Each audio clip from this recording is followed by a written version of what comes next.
India के article 19 इस बात की इजाज़त देता है कि अपने ख्यालात का इजहार कर सकते हैं, अपने स्पीच को दे सकते हैं, लेकिन यहाँ पर ऐसे पाबंदियां आयद कर दी जा रही हैं कि जो भी मुंह खोला उसके खिलाफ कार्रवाइयां हो रही हैं। क्या कॉन्स्टिट्यूशन ऑफ इंडिया बढ़कर है या ये लीडरशिप बढ़कर है जो लोगों पर दबाव डालकर उनकी जबानें बंद करने की कोशिश की जा रही है? हाल ही में देखा गया सुप्रीम कोर्ट के ऑर्डर्स जिन चीजों के लिए पास किए गए, सबसे पहले उसमें वैक्सीनेशन का है, कोविड वैक्सीनेशन के लिए उन ऑर्डर्स का उल्लंघन किया जा रहा है, उन ऑर्डर्स के खिलाफ जाया जा रहा है। यहां तक कि आईएएस ऑफिसर्स इसमें कंटेम्प्ट ऑफ कोर्ट करने की कोशिश कर रहे हैं, दबाव डाल रहे हैं, रोडों पर फिरने। उनसे पूछा जा रहा है, विपिन इटनकर साहब से भी पूछा गया कि क्या ये सर्विस वॉलेंटरी है या मैंडेटरी है? उन्होंने मुझसे कहा वॉलेंटरी है, लेकिन अब नांदेड़ में देगलूर नाके पर यह देखा जा रहा है कि जबरदस्ती लोगों को वैक्सीनेशन लेने के लिए मजबूर किया जा रहा है, उनका पेट्रोल बंद किया जा रहा है जिनके पास सर्टिफिकेट नहीं है। ये क्या है? ये जुल्म नहीं है तो और क्या है? एक आईएएस ऑफिसर को section 2B contempt of court 1971 के तहत इसका उल्लंघन हो रहा है क्या नहीं? इसके खिलाफ क्या इन ऑफिसर्स को जाना चाहिए जो इंडियन एडमिनिस्ट्रेटिव सर्विस से ताल्लुक रखते हैं? कितनी गलत बात है कि इतने काफी पढ़े लिखे लोग जो इस चीज को जानते हैं कि यहां पर क्या होना चाहिए और क्या नहीं होना चाहिए, कानून को तोड़ना चाहिए क्या, कानून के खिलाफ जाना चाहिए क्या नहीं जाना चाहिए, उसके बावजूद वैक्सीनेशन को जबरदस्त दिया जाता है। मैं ये पूछता हूं इनसे, इन्होंने जाने बचाने की जो कोशिश करने की बातें कर रहे हैं, क्या जाने बचाने की सही कोशिश है ये? इसका बैकग्राउंड कुछ नहीं है, इसके साइड इफेक्ट्स कुछ नहीं है। लोग भूखमरी से मर रहे हैं, पहले उनकी भूखमरी के लिए कुछ किया जाए, भूखमरी से बचाने की कोशिशें किया जाए। किसान आत्महत्या कर रहे हैं, लोग मजबूर होकर मर जा रहे हैं, लोग ठंड से गुजर रहे हैं, ठंड से मर जा रहे हैं, उनके लिए कुछ नहीं, सिर्फ वैक्सीनेशन के ऊपर तवज्जो। ये कहां का इंसाफ है? किसके लिए यह सब किया जा रहा है? देश की जनता को खत्म करने की साजिश रची जा रही है यहूदियों के दबाव में आकर।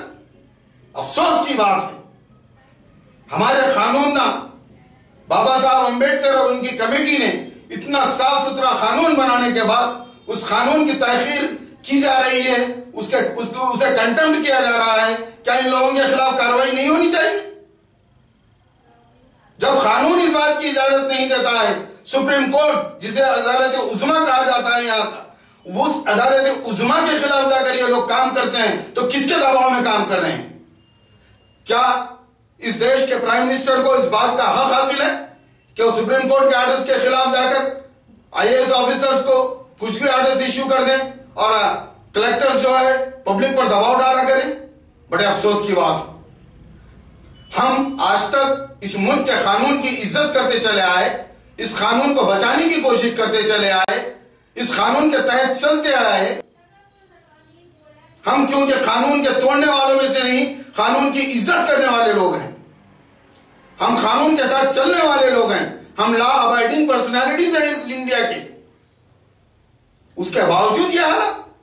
हाल ही में देखा मैंने, एक दौरा किया था भोकर का, ओवरब्रिज का काम दिया गया, उस ओवरब्रिज के काम को पहला एक कंट्रैक्टर बदल दिया गया, उसको वर्क ऑर्डर में उसका कंप्लीशन ऑफ वर्क का जो है कोई डेट नहीं बताई गई, उसको जो है तो तोड़ मरोड़ के दूसरे को दे दिया गया। और जिस विड्थ को जो है दिया गया था ब्रिज के, उस विड्थ को कम कर दिया गया। जितना सेंट्रल गवर्नमेंट का हिस्सा था उस ब्रिज के काम करने में, सिर्फ उस सेंट्रल गवर्नमेंट के काम करने वालों ने 1.5 फीट का फुटपाथ बनाया, लेकिन स्टेट गवर्नमेंट के लोग जो काम किए हैं कॉन्ट्रैक्टर्स, उन्होंने तो फुटपाथ को बैल के सर से सिंह गायब कर दिए जैसा कर दिया गया। क्या मैं ये पूछता हूं इनको क्या हक हासिल है?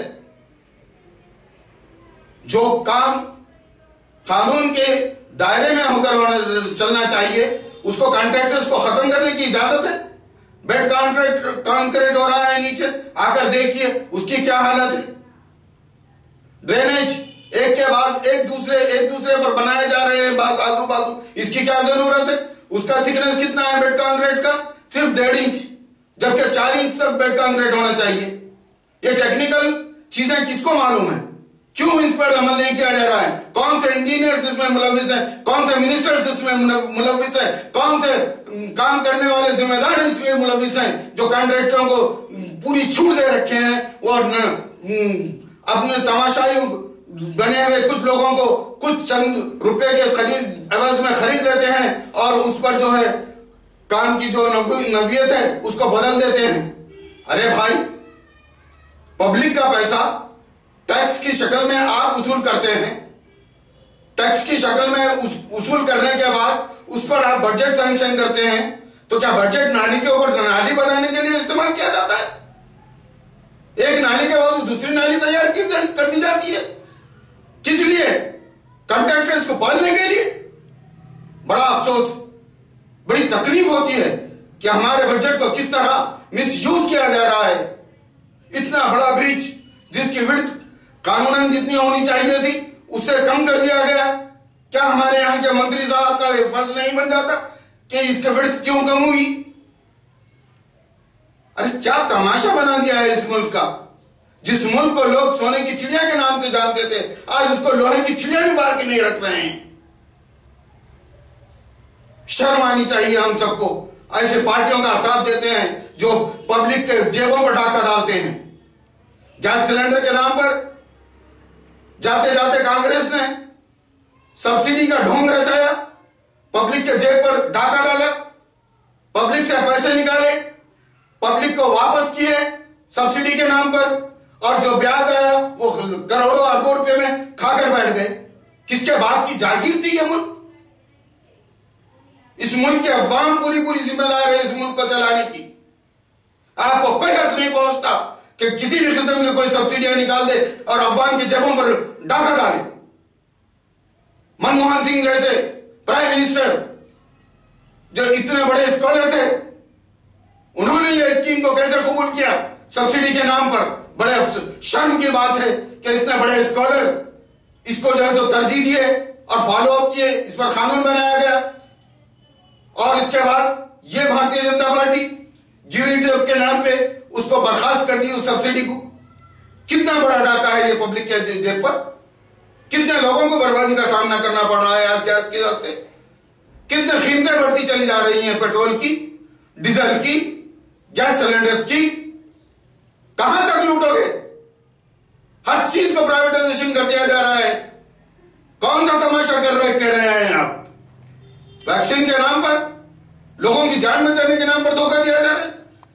गुटखे की खुले बाजारी चल रही है। क्या गुटखे से लोग मर नहीं जा रहे? गुटखे से लोगों को कैंसर नहीं हो रहा है? उसके बावजूद गुटखे वालों को इतनी बड़ी इजाजत दे रखी है आपने। वाह वाह वाह वाह वाह, क्या तारीफ के काबिल है ये हुकूमतें जो पब्लिक को वैक्सीन देकर बचाने की कोशिश करके झूठा दिलासा देकर उनकी जानों को खत्म करने की साजिशें रची जा रही हैं। आपको मालूम है हाल ही में बीबीसी लंदन ने इस वैक्सीन के बारे में बताया। वो देखिए, इस वैक्सीन के लेने के बाद खून के थक्के बन जा रहे हैं, लोग बीमार हो जा रहे हैं।